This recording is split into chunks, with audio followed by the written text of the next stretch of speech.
Viewer discretion is advised. I'm writing this journal entry to record the most important moment in my career in the Foundation, a beginning of a new understanding of the human mind. It was about one man. Well, what the man created is a more accurate statement. He was homeless and complained he hadn't been able to sleep for days as he feared the monsters in his dreams. The site director had appointed me and Dr. Glass to be in charge of him and to provide as much medical treatment as we could. It took some time, but Glass convinced the man to take some sleeping pills and all will be well in the morning. I was then tasked with monitoring the man throughout the night, something I've done many times before. When I was away for a short break when he was asleep, I heard the man muttering restlessly and suddenly screamed. I hurried back and caught a shadow of an inhuman being lingering inside the room. I heard sounds of growling and grotesque, wet, and sloshing noises coming from down behind the door. I figured I would get close enough to see what was happening and then report back when I could get to a phone. The man was screaming something about his nightmares. Peeking around the corner, I quickly covered my mouth to prevent myself from gasping from shock. A blasphemous-looking entity composed of a writhing mass of tentacles covered in what appeared to be an acidic slime, spikes, and mouths. It looked just like the descriptions of the creatures in his nightmares. Those despicable appendages constricting the man, devouring him. And that was something new. I've never seen that before. I should be afraid, but I wasn't. In fact, I was very, very much excited by what was unfolding in front of me. I am determined to find out more about him. Hello everybody, I'm the Rubber. Today, we bring you a SCP Foundation Euclid Class Object, SCP-781. SCP-781, also known as Unwitting Dream Shaper, appears to be an average human male of Mediterranean descent. Despite his youthful appearance, 781 is actually much older than it looks. After numerous tests and autopsies, it is yet to be determined what the source of 781's longevity is. More so, 781 does not know how he has lived so long either. While 781 is asleep, the contents of his dreams are able to manifest themselves into our reality and are extremely violent towards him. Unfortunately for 781, these manifestations torture and murder 781 typically around 3 times a week, sometimes more, depending on the circumstances. What's more, when D-Class personnel were placed in the room alongside 781 to see what the manifested nightmares would do, they were surprised to see that the creatures attacked and killed 781 first before showing any interest in other potential victims. But it should be noted that any attempts to rescue 781 will be met with violence and hostility from the nightmares. Fortunately, 781 needs to be asleep in order for those malevolent manifestations to enter our plane of existence. Those entities cannot move more than 30 feet away from 781 and will disappear 5 minutes after 781 has died. Lastly, 781 has the unique ability to regenerate the entirety of its body after half a day, with his previous corpse disappearing into nothingness. The resurrected instances of 781 have mild amnesia about the circumstances around his predecessor's death. While most manifestations created by 781 appear only once, several have been known to plague him on multiple occasions. Those included: a sewage fills a room with a seemingly endless amount of rats descending upon 781 to eat him alive. A large and powerful woman shoves a hose down 781's throat, in which a thick and viscous white liquid pours into his body, causing his stomach to burst and his lungs to fill with liquid, drowning him as well. A mass of tendrils covered in sharp spikes pulls 781 into itself, puncturing his body with thousands of injections, and then leaving him to die of blood loss. An old woman with rotting flesh which bites and scratches at 781. A doctor performs an autopsy on 781. This is done following each time a dead instance of 781 has an autopsy performed on him. A statue. It does nothing, but 781 recoils in fear and falls unconscious when looking upon it. SCP-452, a spider colony that suppresses nearby sleeping subjects' ability to dream, was brought into contact with 781, causing both to become very concerned and terrified of each other's presence. There was an instance where 781 touched a web woven by 452 that ended with numerous fatalities.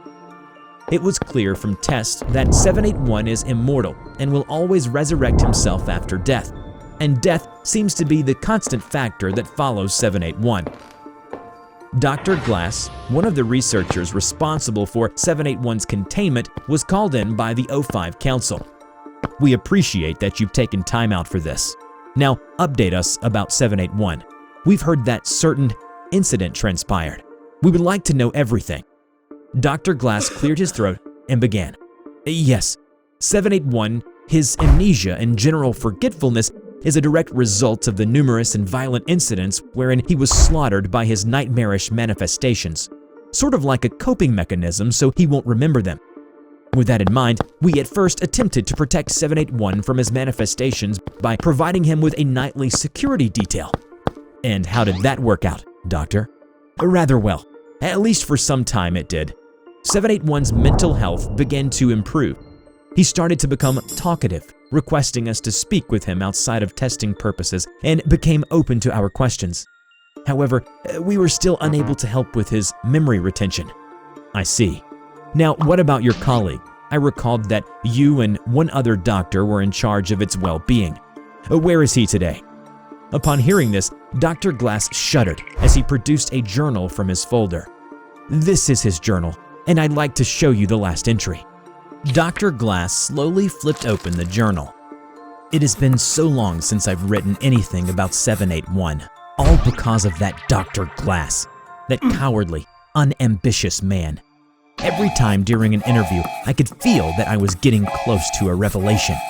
If it wasn't for that goody two-shoes Glass cutting short every sessions, we would have made breakthroughs by now.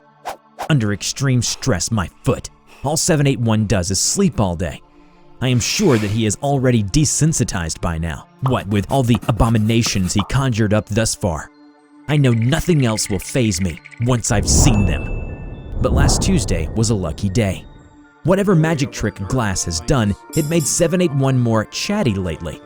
He started to talk about his origins. We are finally getting somewhere. From where dreams come. That's what he told us about his place of origin. What's more, 781 believes he serves some kind of grand purpose here in our reality, which insinuates the possibilities of another reality, that he was sent here outside the dream world, and that these nightmarish attacks are to dissuade him from his goal. As for his immortality and resurrection abilities, we still do not know if that was instilled in him or it is innate to him. I could hardly contain my excitement. Even now, I tremble still. The next day, I began my work immediately. I used 781's organs of its previous iterations after we failed to protect it from the nightmares. They vanished along with the corpse after 12 hours. Such a pity. It could have been helpful for organ transplants and very profitable too, which gave me an idea. Why not use 781 as an immortal guinea pig instead of keep wasting lives of the D-class? No, that doesn't seem right, at least not now. 781 holds the key to unlocking the secrets of dreams and the human mind. Still, it's an idea worth noting down. What are its goals? What does 781 wish to accomplish in our reality? And why are his own nightmares stopping him? Where is this dream world? Oh, we are so close to the truth. As Dr. Glass stopped reading and closed the journal, the room suddenly felt heavy with anticipation. He could feel the council was scrutinizing him from the shadows. Tell us about the last interaction between 781 and him. The last interview with 781 ended most heinously. He was conducting the interview when he started to ask about some of the manifestations that appeared more than once. 781 said he could remember nothing and left it at that. The doctor, however, asked numerous times while getting increasingly pushy and loud, causing 781 to respond with anger. It then broke down and shouted obscenities and all the terrible things it would like to have done to him. But he didn't care about the threats and continued to hound 781. I tried to hold him back. I really did, but he just wouldn't listen. Having had enough, 781 took a pen and just jabbed into his throat several times before security finally decided to shoot him down. The council grew silent. After a while, Dr. Glass was dismissed. He went back to his usual duties with 781. Perhaps some things are best left alone, Dr. Glass thought as he looked at 781, who was in the onset of yet another bout of nightmares. Perhaps all this business about the human mind and dreams and whatnot, they were never meant to be understood, an unknown that we just have to live alongside with. Remember to check out my new animation channel, The Rubber Talks, where I share my life story, thoughts, and opinions. Just click on the link in the description to enter the Rubber's world. I hope you enjoyed today's video. Which SCP do you want to see in the next video and why it is interesting? Let us know in the comment below. We will draw your story and share it with the world. Don't forget to click like, subscribe to the channel, and hit the bell. Please share it to your friends if you like this video. Thank you so much for watching, and we will see you in the next video. Bye-bye.